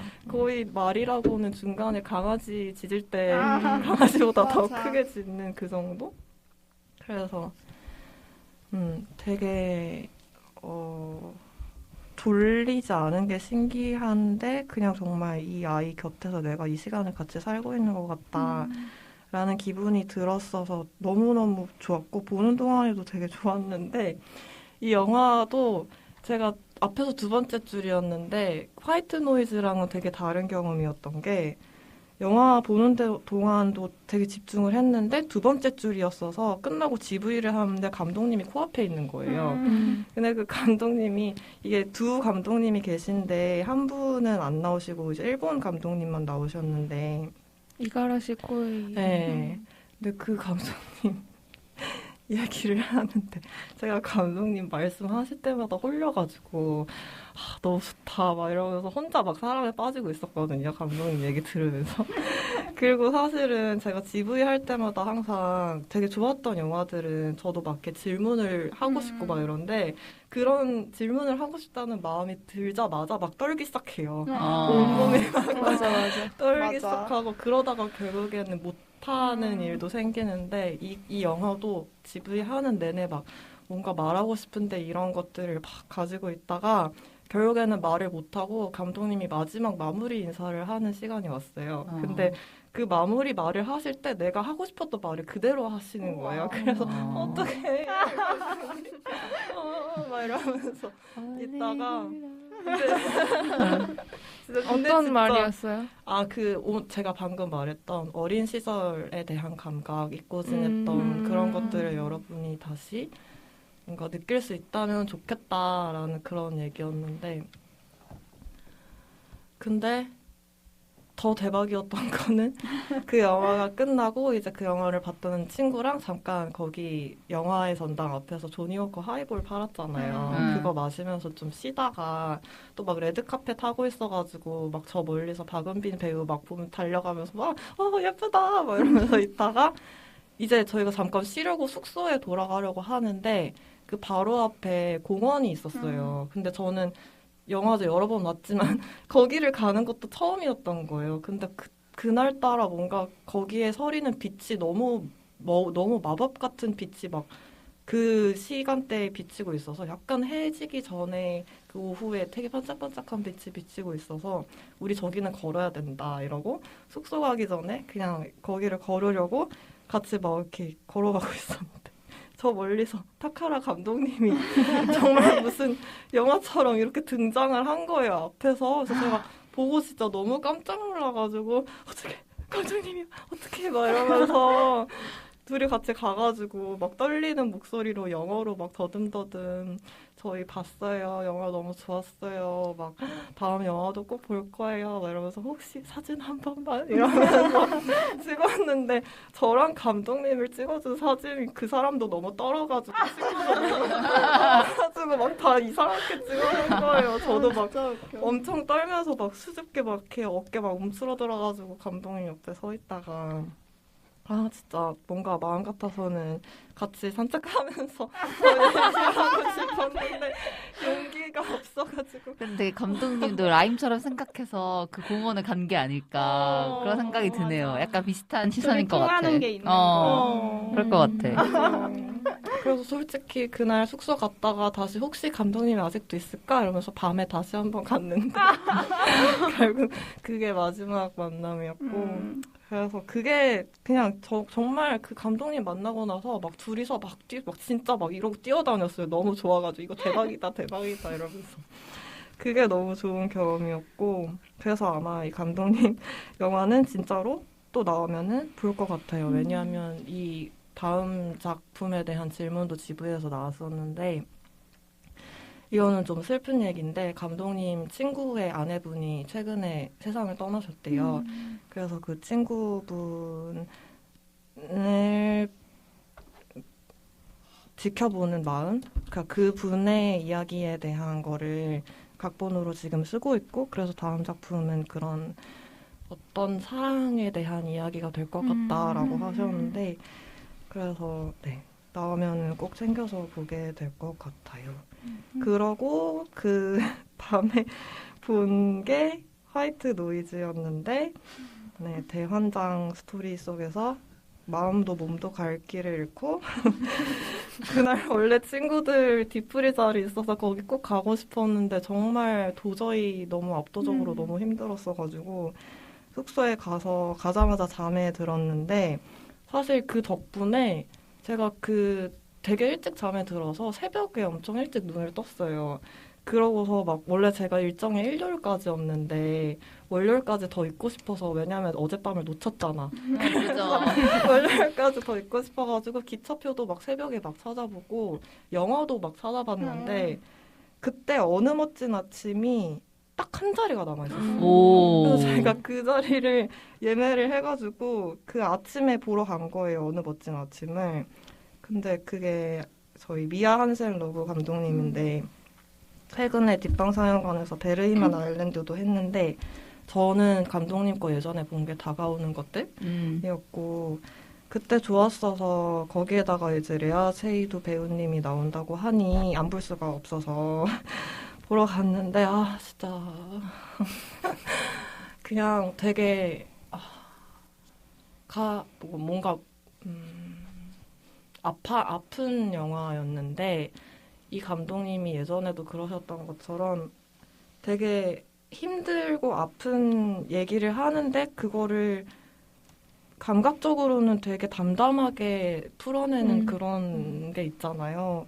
그래서 뭔가 담담하게 이렇게 영상들이 이야기가 흘러가는데 이 이야기가 그 레아 세유도 배우님이 맡은 거는 독일어랑 프랑스어를 유창하게 프랑스인이니까 프랑스어는 유창하게 하는데 하여튼 독일어를 통역하고 번역하는 사람이에요.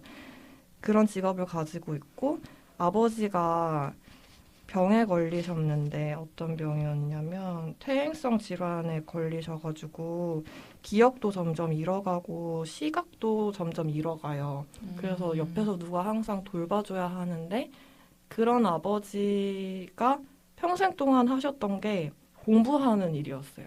공부하고 누군가를 가르치고 그래서 막 책도 엄청 많이 읽으시고 이랬는데 아버지가 가장 사랑했던 그 머리를 쓰는 일, 뭔가 이렇게 탐구하고 공부하는 그런 일들을 아버지는 이제 노년에 이르러서 점점 그런 걸 잃어가고 있는 거예요. 그러니까 뭔가 자기가 가장 사랑했던 것들을 못하게 되고 그런 아버지를 지켜보는 딸의 마음과 근데 거기에다가 사랑 이야기도 시작이 되는데 4년인가 5년 전에 남편을 사별해서 잃어버리고 이제 딸이랑만 둘이서 살고 있었는데 그 사랑에 빠지게 되는 원래는 예전에 친구였다가 이제 점점 연인 관계로 발전하게 되는 그 상대 배우가 누구냐면 저 오늘 알았는데 영화 보면서 저 사람 누구지 이랬는데 로렌스 애니웨이에 나오는 그 로렌스였던 거예요. 그래서 아 진짜 멜빌 푸포? 네, 멜빌 푸포 배우님이었고 근데 이 아버지가 점점 이렇게 죽음을 향해서 달려가는 굉장히 되게 무기력하고 뭔가 약한 모습을 지켜보면서 그 아버지를 요양원에 밖에 데리고 갈 수밖에 없는 그 상황 속에서 배우 레아 세유드 배우님이 울음을 터뜨리는데 그걸 보면서 느껴지는 감정과 근데 한편으로는 자기 일도 계속 진행이 되고 있고 사랑도 갑자기 새로 시작하게 되고 근데 사랑이라는 거는 굉장히 살아있음의 가장 어떤 역동적인 감각을 가지고 있는 느낌이잖아요. 그래서 뭔가 이렇게 처음 막 이렇게 사랑이 시작되고 있는 그 뜨거움과 뭔가 그 사이에서 뭔가 그 감정들이 이렇게 병행이 되면서 근데 그거를 너무 무겁지도 그런데 너무 가볍지도 않게 굉장히 그냥 좋았어요. 너무 좋아서 그러니까 뭔가 너무 슬픈데 근데 이게 제목도 어느 멋진 아침이고 감독님도 이게 비극이 아닌 이야기라고 말씀하셨는데 다가오는 것들에서 느꼈던 것과 비슷한 감정, 비슷한 이야기를 하는 영화라고 느껴졌는데 그런데 또 되게 다른 방식으로 너무 저한테 좋았던 그래서 정말 덕분에 너무 멋진 아침을 시작할 수 있었고 그러다가 친구들 잠깐 보고 바로 다음 영화가 이제 노랑 씨랑 같이 보게 된 자기만의 방이라는 영화였는데 네, 이 영화에 대한 얘기는 노랑 씨한테 듣는 것으로 하면서 바톤을 왜요? 넘기겠습니다. 별로 하고 싶은 얘기가 없어요? 아니, 왜냐하면 저는 같이 봤으니까 이 영화에 대한 다른 사람의 감상을 듣고 싶거든요. 저는 사실 처음에는 보면서 되게 좀 힘들었고 근데 이게 점점 진행이 되면서 이 두 여자분 이게 어떤 영화냐면 그 조지아였죠. 조지아에 살고 계시는 타니와 매기가 티냐. 티나? 매기가 같은 방에 그러니까 매기가 원래 살고 있던 방에 티나? 맞아요? 네, 티나. 가 이제 같이 살게 되는데 저는 티나에 좀 더 몰입을 하면서 봤는데 좀 티나가 한 번도 독립을 해본 적 없는 여자? 그러니까 어떤 상황이냐면 결혼을 했다가 남편의 친구하고 불륜을 저질러서 이혼을 한 거예요. 그래서 이제 잠시 매기의 집에서 같이 살게 된 거고 지금의 남자친구, 그러니까 뭐 말하자면 불륜남이었던 그와 함께 살기를 기다리고 있는데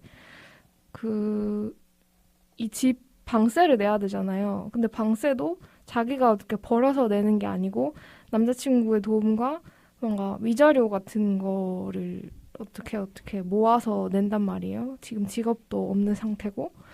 그래서 저는 어떻게 봤냐면 이 여자가 되게 의존적이고 많이 관계에서 불안도 많이 느끼고 그런 사람인데 이제 매기하고 같이 처음에는 막 이렇게 서로 첫인상이 좋지는 않지만 서로 같이 살다 보니까 좀 뭐 간략하게 표현하면 그냥 우정을 나누게 되고 근데 이 사람이 불안을 표현하는 방식이나 그런 이 여자가 되게 재밌는 게 이 관계에서 불안을 느끼면은 막 키스하려고 하고 안아달라고 하고 뭔가 이런 여자인 거예요. 친구한테도요? 친구한테도. 그런 게 근데 저는 너무 이해가 되는 거예요. 뭔가 살이 닿는 감각 같은 게 필요할 때가 있잖아요. 그런 부분들 너무 재밌었고, 뭔가 저는 이 자기만의 방이라는 게 여성의 독립을 위해서 필요한 조건으로 많이 이야기가 되는 건데, 근데 이제 이런 의존과 불안에 대한 얘기를 하는 게 훨씬 재밌다는 생각이 많이 들었고, 그리고 좀 마지막 시퀀스에 저는 많이 이입을 했던 것 같은데, 이 매기가 미국으로 이민 같은 걸 가려고 계속 준비를 하는 상황이었거든요. 그러니까 이 두 사람의 관계가 깊어지긴 하는데 이게 계속 시한부 관계라고 해야 되나? 매기는 계속 떠나려고 준비를 하고 있는 거고 떠나는 게 그녀에게 좋은 일이고 근데 이제 비자도 나오고 미국으로 곧 가게 될 날이 다가오고 있는 어느 날에 이 뭔가 점점 티나가 불안을 느끼는 게 느껴졌고 저도 근데 어느 날 밤에 클럽을 가서 같이 놀다가 이 남자랑 섹스를 하고 다음날 아침에 깨요. 근데 뭔가 그때 아침에 현타가 오는 그런 느낌도 되게 사실적이다. 그러고 그날 아침에 뭔가 매기하고 막 끌어안고 막 울고 근데 그게 아무 말도 하지 않는데 그 불안 같은 게 이 여자가 어떻게든 그날 그 클럽에서도 뭔가 자기 불안을 해결해 보려고 막 애를 썼던 건데 막 그런 게 되게 많이 느껴져서 그 마지막 장면도 되게 좋았고 근데 결국에 매기가 이제 떠나고 나서 이 여자가 좀 일자리도 얻게 되고 결국에는 또 다른 룸메이트를 받게 되고 이렇게 조금은 나름대로 독립을 하게 되는 그런 이야기라서 저는 되게 좋았거든요. 되게 보고 싶어졌어요. 저 약간 그렇게 보통 사람들이 사랑스럽지 않다라고 생각하는 여자 주인공이 나오는 영화 진짜 좋아하거든요. 그래서 뭐 프란시스 이런 것도 좋아했고 사랑할 때 누구나 최악이 된다. 또 그래서 좋아했고 근데 특히 그런 불안함을 그런 식으로 해소하는 게 엄청 부정적으로 보잖아요. 보통 사람들이. 근데 그 사람의 감정을 뭔가 이해해볼 수 있는 여지를 주는 영화가 나올 때 저는 되게 위로를 많이 받는 것 같아요.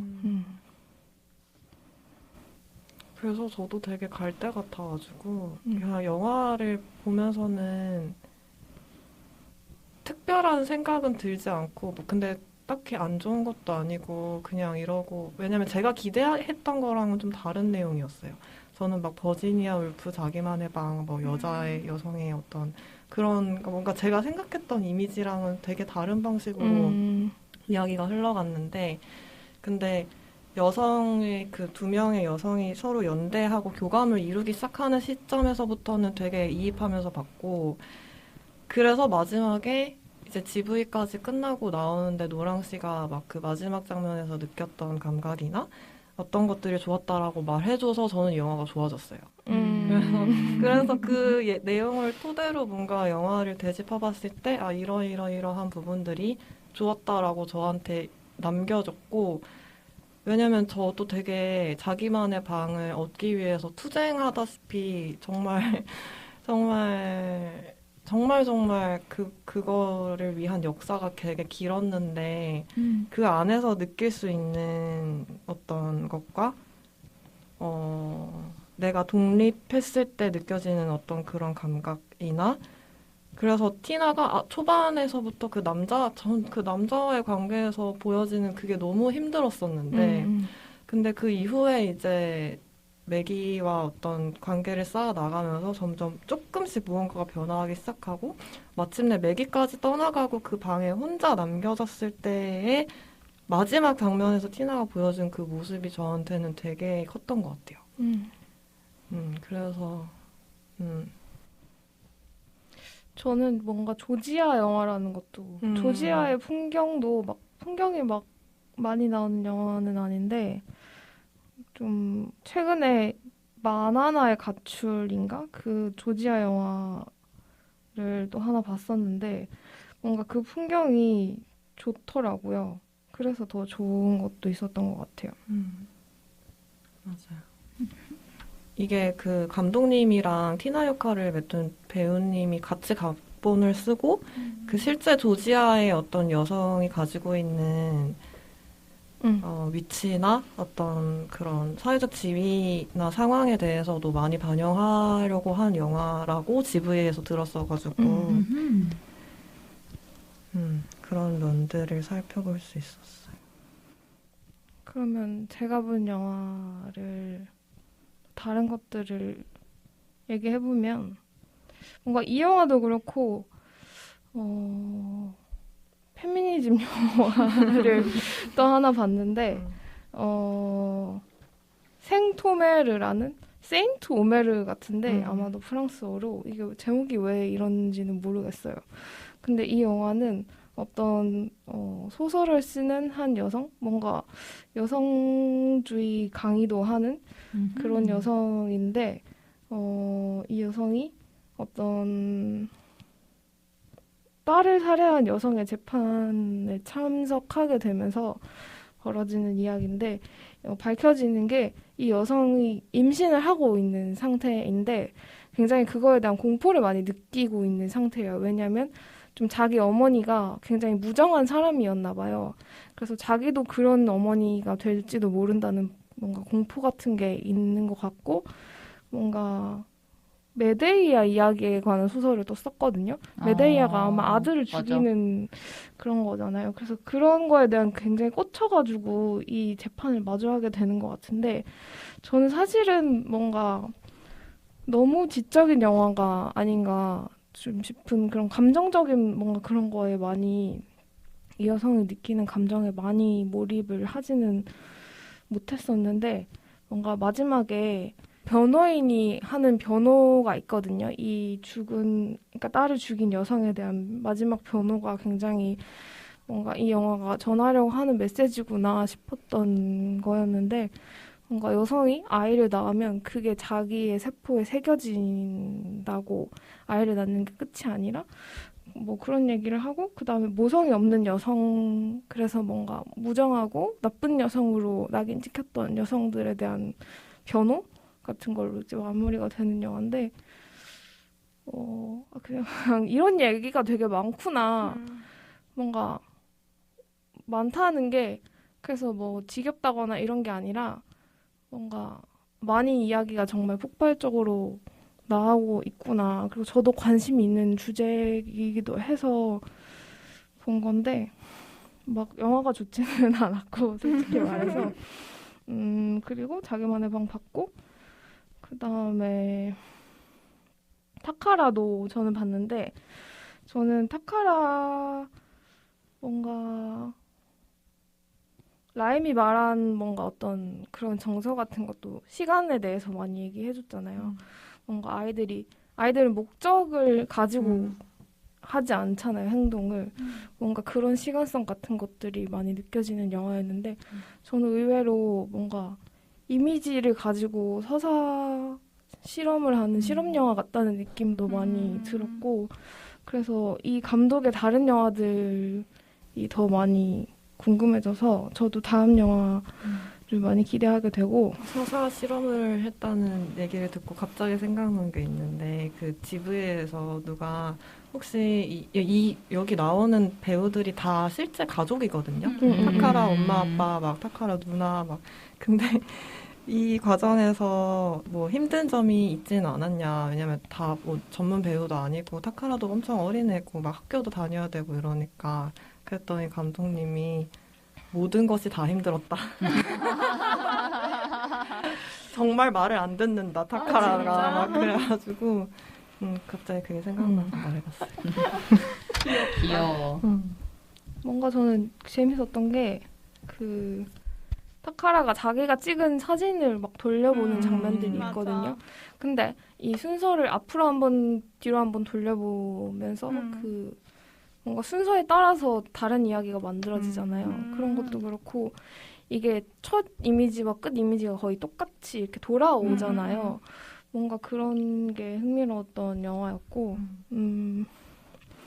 그리고 17이라는 인도 영화를 봤는데, 이 영화는 이제 학교에서 학생들이, 고등학교 학생들이 약간 포르노 영상 같은 걸 찍으면서 이게 학교에서 처벌을 어떻게 하느냐 갖고 이제 벌어지는 이야기인데, 이 여자는 불가촉 천민이고 남자는 브라만 계급이고 이래서 이거에 따라서 처벌이 나뉘고 그래서 그거에 이제 변호사랑 같이 문제 제기를 하고 뭐 이런 과정이 벌어지는데 저는 사실은 좀 너무 일처리들을 이상하게 하는 거예요. 그리고 저는 친구랑 얘기를 하면서 깨달았는데 처음부터 왜 학교에서 포르노 영상을 찍지? 왜 이렇게 저렇게 생각이 없지 애들이? 약간 여기서부터 그냥 핀트가 나갔었나 봐요. 이 영화가 2시간이었는데 전 처음부터 그래서 너무 힘들게 봤는데 그날 밤에 와서 친구랑 얘기를 하다 보니까 친구도 이 영화를 봤다는 거예요. 근데 재밌었다는 거예요. 그래서 왜? 도대체 왜? 막 이랬는데 친구가 설명을 해주는 이야기가 너무 웃겨가지고 친구가 어떻게 말했냐면 걔네들은 그냥 원숭이였을 뿐이야. 근데 원숭이였다고 해서 처벌을 받는 건 무당한 거 아니냐 이렇게 얘기를 하더라고요. 그리고 모두 다 그렇게 원숭이처럼 아무 생각 없이 행동을 하는데 그럼 모두가 그럼에도 불구하고 다른 결과를 부여받게 된다는 거 그게 중요했던 것 같다. 그래서 이제 이 감독도 되게 인도 사회에서 계급과 젠더 문제를 계속 다루는 감독이라고 이제 프로그램에 와서 설명을 해주셨는데 뭐 그렇게 좀 이해를 해볼 수 있었던. 그렇지만 뭔가 저는 연기와 연출이 정말 좋지 않았다고 생각해요. 저는 이제 이 영화를 보진 않았지만 저 토론회 현장 직관을 했거든요. 새벽 4시까지. 너무 재밌었어. 새벽 4시까지 떠들었답니다. 그게 재밌었어요. 그러니까 영화를 취소하지 내가. 맞아. 나 그게 재밌어. 우리 일어난 거. 맞아. 그러니까 우리 둘 다 그 다음 날이 영화가 저녁에 있었어요. 밤에. 그래서 둘 다 친구들 다 막 새벽같이 영화 보러 또 막 3시간 자고 나갔는데 우리 미친 둘 것 다 같아. 8시인가 7시인가 8시인가 잠깐 깼어요. 애들 준비하는 소리 때문에.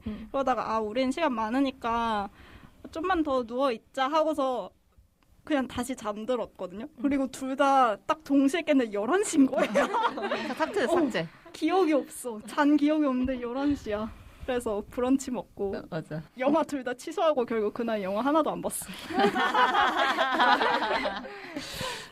근데 약간 베드록뱅잉 보진 않았는데 그 영화를 본 사람들이 비슷한 후기와 썰전을 나누는 걸 본 적이 있어가지고 베드록뱅잉. 그것도 포르노 맞아요. 그러니까 근데 그게 그런 학교 선생님이었던 것 같아요. 내가 얼마 전에 기사 봤다니까 우리나라에서도. 이거 내가 이 토론을 너무 재밌게 보고 뭐 오늘 막 어제 기사를 봤는데 무슨 어디 고등학교 교수님 둘이 교실에서 그랬답니다. 그러니까 세상에 원숭이들이 사실 진짜 많은 거죠. 아기 원숭이, 어른 원숭이 다 있어. 맞아요. 그러니까 제가 좀 더 마음을 열고 세상을 바라볼 필요가 있다라는 생각을 그 친구와 대화를 하면 항상 비슷한 얘기로 하게 돼요. 그 친구가 항상 저보고 아니 사람들이 원숭이 같을 때가 있다고 사람들이 다 이런저런 생각을 해서 행동을 하지 않고 걔는 그냥 아무 생각이 없었던 거야. 약간 브로커 보고서도 이런 얘기를 했었어요. 저는 그 브로커의 그 이지은 배우가 연기한 그 사람이 왜 그런 선택을 했을까를 계속 생각하면서 봤는데 걔는 그냥 아무 생각이 없었던 거라고 그런 사람이 있다고 그 친구가 그런 얘기를 또 했었거든요. 그래서 참 반복되는 제가 항상 그래 그럴 수 있다 그럴 수 있지 이렇게 생각을 하려고 노력을 하고 있고 그리고 이번 영화제에서 또 재밌었던 영화가 디셈버라는 영화인데 인도 출신의 일본 감독이 만든 영화예요. 이게 이제 7년 전에 어떤 살인 사건이 벌어졌고 그게 약간 고등학교에서 어떤 여자 고등학교 동급생끼리 벌어진 살인 사건이었고, 근데 이제 7년 후에 이 가해자가 이제 나는 살만큼 산 것 같다, 여기서 이제 나가게 해달라, 이런 다시 재판을 이렇게 벌어지게 되거든요. 소송 제기를 해서. 그래서 이제 그 살해당한 소녀의 부모들 2명과 이제 가해자 한 명까지 이 세 명이 주인공인데 이 부모들의 삶이 얼마나 망가졌는지 이 둘이 결국 이혼을 하고 여자는 재혼을 했는데 남자는 알코올 중독자로 힘들어하면서 살아가고 있고 근데 또 가해자도 괴로워하고 있다는 게 보여져요. 왜냐면 뭔가 이 사람이 이지매를 당했었고 그 과정에서 살해를 하게 되는 것처럼 약간 플래시백이 나오거든요.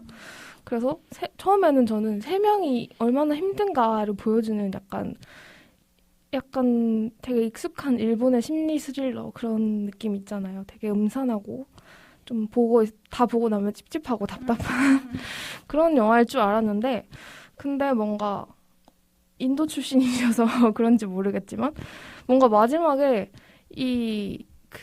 점점 진행되면서 이 가해자와 부모들이 한 차례씩 만나게 돼요. 그러면서 자기 얘기를 하고 자기가 앞으로 어떻게 살겠다 이런 얘기를 하고 그러면서 약간 치유가 된다고 해야 되나? 막 치유까지는 아닌데 조금 뭔가 지금까지의 삶의 살아왔던 삶의 궤적을 조금 바꾸게 되는 앞으로 어떻게 가게 될진 모르겠지만 그렇게 막 계속 망가져서 살게 되진 않을 거라는 그런 느낌이 들게 만드는 그런 영화였어서 되게 흥미로웠고 그리고 이 가해자 역할을 마츠우라 료라는 배우가 하는데 이 배우 마스크가 되게 좋은 거예요. 검색을 해보시면은 저 방금 그 얘기 하려고 그랬어요. 너무 지금 눈에 확 들어와가지고. 스틸컷이 너무 좋아요. 맞아요. 이게 되게 결정적인 마지막에 나오는 장면인데 이 배우 얼굴을 사용하는 게 뭔가 되게 이중적으로 사용을 하는 것 같아요. 이 영화에서도. 되게 뭔가 진짜 나쁜 살인자처럼 보이기도 하고 굉장히 고통받는 피해자처럼 보이기도 하는 얼굴이어서 이 사람이 어떤 생각을 할까 이런 게 막 자세하게 다뤄지지는 않고 이 사람이 플래시백을 믿어야 될지도 사실 잘 모르겠는데 근데 이 배우의 마스크만으로도 되게 힘을 가진 영화라는 생각을 했었고 그리고 제일 첫 번째 본 영화가 와서 직접 봐봐라는 영화인데 이거는 진짜 보러 갔네. 맞아. 이게 그러니까 어떤 두 커플이 얘기를 하면서 시작되는 영화인데 이제 마드리드에서 한 부부가 약간 시외로 이주를 하게 되는 거예요. 그래서 우리가 앞으로 어떻게 살지 와서 직접 봐봐 이런 대화고 진짜 직접 가서 보게 되는 그런 영화인데 이거 약간 부국제에서는 이거 약간 홍상수 느낌의 영화다 이렇게 소개를 했고 그리고 제가 보면서 에릭 루메르 생각도 났고 좀 비슷한 영화로 프랑스의 기욤 브락 감독 그 감독도 약간 프랑스의 여름 휴가 바캉스 기간을 자주 다루는 그런 감독인데 뭔가 특별한 사건이 있진 않지만 뭔가 사람들 사이의 우연한 만남과 대화 같은 걸로 사건을 진행시키는 그런 영화인데 뭔가 이거는 스페인 영화고 스페인의 여름 이미지 같은 게 꽤 마음에 들었고 저는 그리고 이 감독의 어거스트 버진이라는 영화가 네이버 시리즈론에 올라와 있어서 이것도 봤는데 이것도 되게 뭔가 막 재밌진 않은데 그냥 뭐 이런 류의 영화로 되게 보기 괜찮은 그런 영화였다는 생각이 들었어요. 네. 왓챠 평에 재곤네가 있네요. 재곤네. 아 맞아. 맞아요. 네, 이 정도 봤습니다. 진짜 많이 보셨네요. 저희가 겹치는 게 진짜 별로 없어서 그게 놀라워. 너무 재밌어. 그렇네요. 그러면은 이제 영화 얘기를 이어서 더 재밌는 이야기들을 해볼까요? 부국제에 있었던 뭐 맛집 소개라든지 우리가 뭘 했는지. 사실 저랑 아토믹은 소개할 게 있잖아요. 라임도 같이 갔잖아. 저희가 또 헤어질 결심에 미친 사람 아직도 미쳐있는 사람이 아직 안 있어요. 끝났어. 아직도 계속 붕괴되고 있거든요.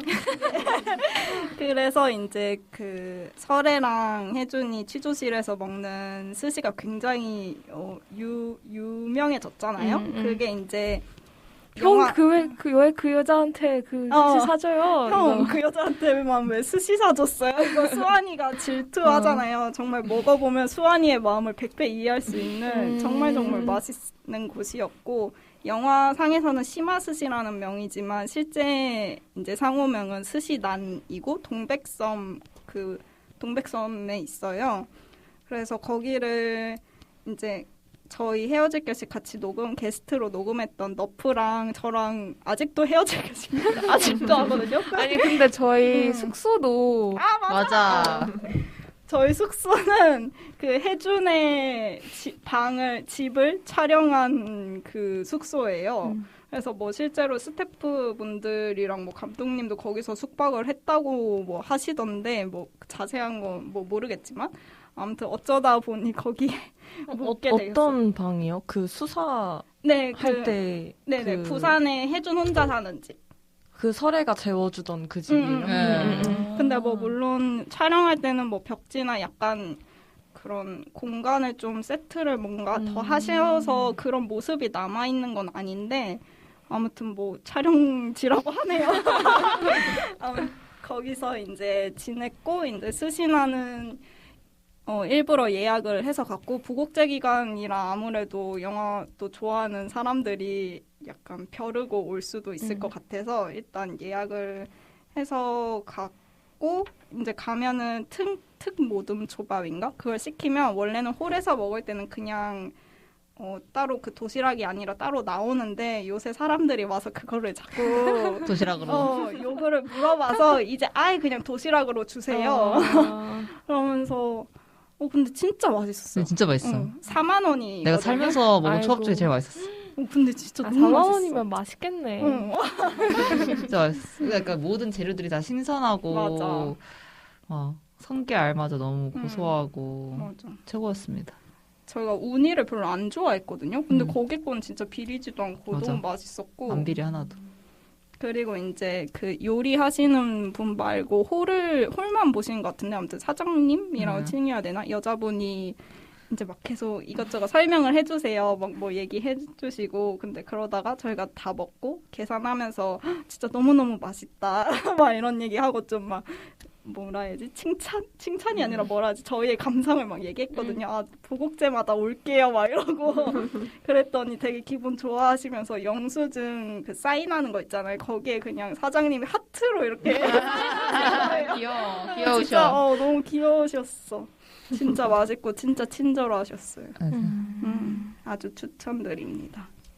그래 혜준이 좋아할 곳이라면은 정말 그렇게 신선해야지. 정말 설득이 되지. 그러니까 진짜 깔끔. 깔끔 떠는 애잖아요. 맞아. 깔끔 떠는 사람들 좋아할 것 같은 음식이었어. 정말 수환이의 마음으로 먹었답니다. 왜 설에만 사준 거야 이러면서. 또 뭐 먹었지? 아 그거 트러플 마라. 아 맞아. 저랑 아토믹이 다시 늦게 일어나가지고 그래서 처음에는 내가 여기 광안리 해수욕장에서 조금 먼데 박찬욱 감독님이 여기서 진짜 묵었다고 막 생각하는데 약간 광안리 느낌이 있더라고요. 약간 연남 느낌 있어. 맞아. 약간 연남 느낌 있어가지고 그 뒤쪽으로 이제 슬슬 막 좀 멋진 것들 놀 줄 아는 언니 오빠들 모이는 진짜. 느낌이더라고요. 그래가지고 돌면서 어떤 브런치집 하나 찾아서 들어갔는데 거기가 사장님도 너무 또 친절하시고 가게도 너무 귀엽고 아기자기하는데 너무 맛있는 거예요. 트러플 머쉬룸 블루치즈 어쩌고 시켰는데 거의 트러플 머쉬룸 국밥 느낌? 그러니까 이게 너무 맛있게 오래 고아 푹 끓여서 만든 음식은 먹으면 진짜 그 깊이감 있는 그 국밥 같잖아요. 국밥인데 이거 트러플 국밥인데 이러면서 먹고 나와서 다시 그 둘러보다가 그 이쁜 가게들을 어떤 한 식료품점 같은데 와인샵 맞아 와인샵인데 치즈랑 와인이랑 같이 먹을 수 있는 안주도 파는 그런 곳에 들어갔는데 처음 보는 트러플 마라 감자칩이 있는 거예요. 그래서 이건 사야지 이러면서 이건 못 참지로 바로 사버렸는데 그날 저녁에 새벽 3시에 먹었는데 맞아. 대박이었어요. 진짜 음. 너무 그거 맛있어. 다시 살려 찾아보니까 12,000원이에요. 인터넷에 12,000원이더라고. 근데 그때 우리 그렇게 비싸게 산 것 같진 않은데? 그치, 나 근데 아닌가? 기억이 안 나. 아직 제가 하도 음. 정산 아직도 안 해가지고. 그때 막 다른 맥주 이런 것도 바질 맥주 이런 것도 막 같이 사서 정확한 가격은 기억 안 나지만 진짜 맛있었어. 맞아. 진짜 엄청 자극적이고 맥주 완전- 안주로 완전 딱. 술안주. 여러분 맛있는 거 뭐 안 드셨나요? 저는 진짜 클래식한 것만 먹어가지고 국밥? 밀면? 맨날 그런 거 음. 먹던 거 맨날 또 먹고 올라오는데 근데 돼지국밥집 추천을 해드리자면 오, 나온다. 진짜 가게를 추천해드리는 건 아니고 어떤 가게를 고르면 되는지 이거 말씀을 꿀팁. 드리자면 되게 오래된 것 같은 집들이 저는 생각보다 별로인 경우가 많았어요. 그런 데보다는 약간 진짜 그냥 딱 봐도 체인점 진짜 많을 것 같고 진짜 그냥 깔끔하고 약간 규모가 좀 있는 그런 가게 있잖아요. 동네 구멍가게 같은 느낌 말고 그런 데를 가면 오히려 깔끔하게 해서 더 좋더라고요. 어. 막 굳이 이것저것 더 많이 안 넣고 진짜 딱 그냥 깔끔하게만 해서 잡내 하나도 안 나고 어. 그런 느낌? 좋네. 워낙 많아서 돼지국밥집이. 저는 택시기사 하시 말로는 신창국밥이 최고다. 부산역 옆에 있어요. 그런 데서 수육 백반이라고 하나? 그런 게 있어요. 그럼 그거는 국밥도 주는데 그런 수육 같은 것도 같이 나오거든요. 우와. 근데 그게 그렇게 해서 1인분에 한 10,000원 정도. 우와. 근데 수육 보통 그 가격에 못 먹잖아요. 그러게. 그러니까 좋다. 근데 되게 진짜 딱 우리가 생각하는 그런 그 삼겹살 같은 수육이 아니라 국밥에 들어있을 것 같은 고기들. 이긴 하거든요. 근데 그거 되게 괜찮아요. 저는 부산에서 20살 때까지 살았던 친구가 알려줘가지고 그런 우와. 메뉴가 있다는 걸. 자기 항상 그걸 먹는다고 하더라고요. 우와. 그런 거 한번 드셔보시길 바랍니다. 진짜. 저는 이번에 회정식을 먹었는데 회는 되게 조금 나오는데 이제 매운탕이랑 구이? 생선 구이도 나오고 회도 나오고 이렇게 그것도 15,000원에 되게 엑기스만 뽑아 먹을 수 있는 그런 메뉴를 먹었는데 그것도 되게 나름 괜찮은 것 같아요. 해장과 회를 한꺼번에 맛볼 수 있는. 좋네, 좋네. 아, 저는 이번에 그냥 부산에 맛있는 것은 아닌데 그 디프리 자리에서 꼬북칩 추러스, 초코 추러스 맛을 처음 먹었거든요. 그거 어제 샀는데.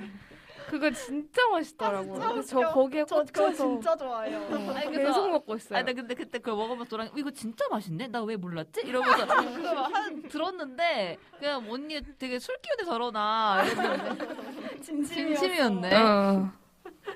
웃겨. 정말 맛있었나 보네. 맞아요. 근데 진짜 맛있어. 웃기다. 저는 부산에 처음 왔을 때 되게 인상적이었던 게 개미집이었어가지고 그때 그게 그 당시에는 그것도 꽤 오래 전인데 그 당시에는 굉장히 이제 부산에 오면 이걸 먹어야 된다. 그죠. 약간 그런 저한테는 근데 그게 정말 첫 경험이었고 너무 맛있고 세상에 이런 음식이 존재했다니 약간 이런 느낌이었어가지고 맛있지. 사실 이번에도 그거를 놓칠 수가 없어서 첫날 왔을 때 그 다른 친구랑 줄라이 씨랑 같이 그걸 먹으러 갔어요. 해운대 쪽에. 해운대 개미집 나도 가봤는데. 거기가 맛있어. 사실 거기를 가려고 걷고 있었는데 그 친구가 뻐덕뻐덕 걷다가 어디 딴 데를 먼저 이렇게 싹 들어갔어요. 그래서 그냥 뭐 그런가 보다 하고 딱 들어갔는데 그 친구가 나중에 나오면서 원래 여기 오려고 했던 거 아니었어? 아 사실은 개미집 가려고 했는데 그냥 괜찮아 이러면서 근데 거기서도 그냥 되게 너무 맛있게 먹고 같은 메뉴를 먹은 거죠? 네 낙곱새를 먹었죠. 근데 바로 갑자기 먹고 싶다. 뒷 건물이 개미집이었어요. 맞아요. 그걸 못 보고 그냥 들어간 거예요. 그걸 못 참고. 여기겠구나 이러고 그냥 들어간 거예요. 근데 뭐 다 거기서 거기 맛있었어요. 그냥 그 낙곱새가 맛있어. 맞아요. 근데 사실 그게 몇 년 전에 이미 서울에 올라왔잖아요. 맞아요, 그래서. 맞아요. 그래서 약간 처음에 그 부산에서만 이걸 먹을 수 있다라는 그만큼의 감동까지는 아니었는데 그냥 추억의 맛이랄까? 맞아. 여기 저도 오면. 뭔가 해운대 개미집에서 먹고 이렇게 걸으면은 바로 맞아. 해운대가 맞아. 나오는 그 느낌이 좋아서 가고 싶은 것 같아요. 맞아요. 아 갑자기 부추 졸라 넣어가지고 비벼 먹고 싶다. 나 지금 그게 너무 먹고 싶어. 근데 개미집은 남포동 원조 본점이 제일 맛있어요. 아, 또 찐이 나오네 여기서. 그리고 홍대에 제가 또 그 남포동 본점보다 더 맛있는 낙곱새집을 아는데 아, 진짜? 그거는 손님이 너무 많아지면 안 되기 때문에 우와. 녹음 끝나고 알려드리겠습니다. 에스크로 주문하세요. 궁금하시면. 그럼 슬슬 마무리 해볼까요? 좋아요. 어떻게 마무리하죠? 아 그냥 멘트하고 마무리하는 거예요? 아. 저는 그 사실 이거 정리하면서 어제 뭐 이렇게 하다가 책을 읽었는데 제가 이번에 느낀 거랑 좀 비슷한 결의 문장을 만나가지고 그걸 공유하면서 이 방송을 마무리하도록 하겠습니다. 너무 좋다. 이광호 씨의 흰 용서라는 에세이집에서 나오는 문장인데요. 영화 같다 말하면 있을 법한 일일 것 같아 나는 믿을 수 없는 지금의 일을 기적이라 말한다. 너무 깊어서 그냥 매몰되고 싶어지는 밤. 건너편의 세계에서 온 연락. 당분간 이보다 강한 순간은 경험하지 못할 것 같다. 현철이가 웃는다. 바람이 별빛이다. 네. 뭐였지? 저도 네. 3년 만에 갔는데 네. 사실 부산 가서 바다 보고 회 먹고를 너무 하고 싶었어요. 네. 그리고 제가 제일 하고 싶었던 것은 저는 하루에 영화 4편을 보고 그날 밤에 술을 마시면서 애들 아침 영화 취소하게 만들기 제일 하고 싶었거든요. 무슨 영화제에 와서 영화를 봐 이렇게 말하면서 자긴 4개 봐놓고.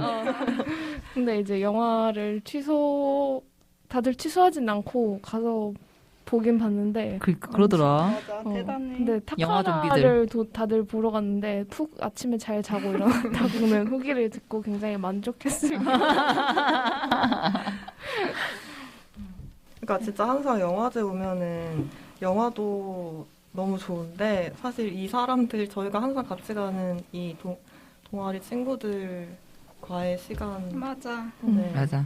약간 같아. 그래서 약간 그 베이스 캠프처럼 해놓고서 각자 약간 다른 거 하다가 와가지고 새벽 4시까지도 영화 얘기하는 게 재밌죠. 근데 매번 부국제만 오면은 그렇게 새벽 4, 5시까지 얘기를 하다 잠드는 것 같아. 그러니까 작년에도 아침 영화를 예매하면 안 돼. 저는 안 해요. 저도 나랑 아tom이건 안 하잖아. 아니 근데 은근히 제가 이번에 다 봤던 좋은 영화들 다 아침 영화였거든요. 은근히 보석 같은 것들이 있기 때문에 혹시 그치. 포기할 수 없는 분들은 가시기를. 취소해. 안 돼, 취소해. 볼 수 있을 것 같아.